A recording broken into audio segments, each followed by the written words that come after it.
Be careful what you yam. Cause you see enough of them blood clot, chicken, pizza, and burger shop where you yam. The chef not see no bumbo clot.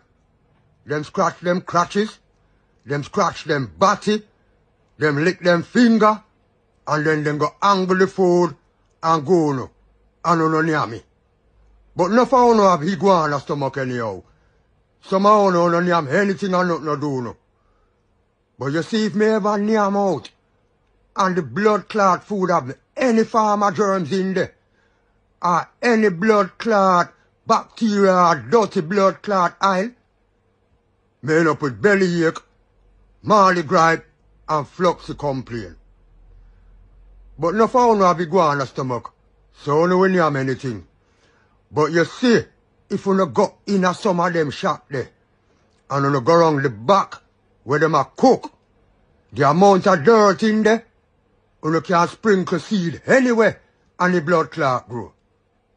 So be careful where you yam. Me a warn you. Be careful. That's a code.